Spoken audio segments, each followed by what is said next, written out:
ಮಣಿಪಾಲ ತಾಂತ್ರಿಕ ವಿದ್ಯಾಸಂಸ್ಥೆ ಹಾಗೂ ಇನ್ನಿತರ ಸಮಾನ ಮನಸ್ಕ ಸಂಸ್ಥೆಗಳ ಆಯೋಜನೆಯಲ್ಲಿ ಸ್ವಚ್ಛ ಭಾರತದ ಕಲ್ಪನೆಯನ್ನ ಸಾಕಾರಗೊಳಿಸುವ ನಿಟ್ಟಿನಲ್ಲಿ ಕಾಲ್ನಡಿಗೆ ಜಾಥಾವನ್ನು ಆಯೋಜಿಸಲಾಗಿದೆ.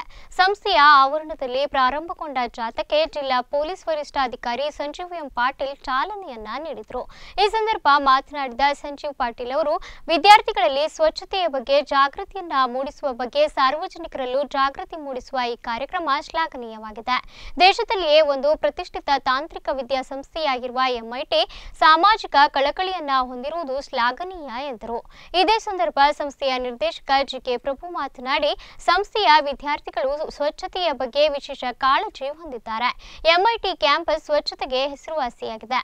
ದೇಶದ ಪ್ರಧಾನಿ ನರೇಂದ್ರ ಮೋದಿ ಅವರು ಗಾಂಧಿ ಜಯಂತಿ ಪ್ರಯುಕ್ತ ಭಾರತದ ಬಗ್ಗೆ ಕಾರ್ಯಕ್ರಮ ನಡೆಸುವ ಸಂಸ್ಥೆಗೆ ಪತ್ರ ಮುಖೇನ ತಿಳಿಸಿದ್ದಾರೆ. ಆದ್ದರಿಂದ ಈ ಕಾರ್ಯಕ್ರಮ ಆಯೋಜಿಸಲಾಗಿದೆ. ದೇಶದ ರಾಷ್ಟ್ರೀಯ ಸಂಸ್ಥೆಯು ನಡೆಸಿದ ಸಮೀಕ್ಷೆಯಲ್ಲಿ ದೇಶದ ತಾಂತ್ರಿಕ ವಿದ್ಯಾಸಂಸ್ಥೆಯಲ್ಲಿ ಸ್ವಚ್ಛತೆ ನಮ್ಮ ಸಂಸ್ಥೆಯ ತೃತೀಯ ಸ್ಥಾನ ಗಳಿಸಿದೆ. ಇದು ವಿದ್ಯಾರ್ಥಿಗಳ ಮತ್ತು ಸಂಸ್ಥೆಯ ಸಹಕಾರದಿಂದ ಆಗಿದೆ. ಇದಕ್ಕೆ ಸಹಕರಿಸಿದ ಎಲ್ಲರಿಗೂ ಕೃತಜ್ಞತೆ ಸಲ್ಲಿಸುತ್ತೇನೆ ಎಂದರು.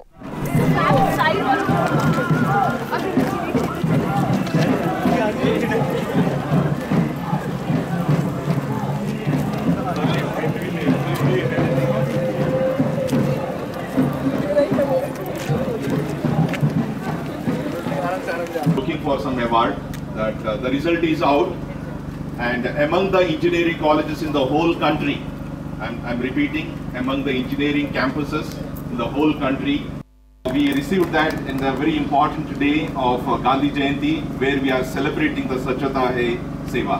So congratulations guys for all of you, and it is a part for our celebration today. Thank you very much. Mighty, mighty!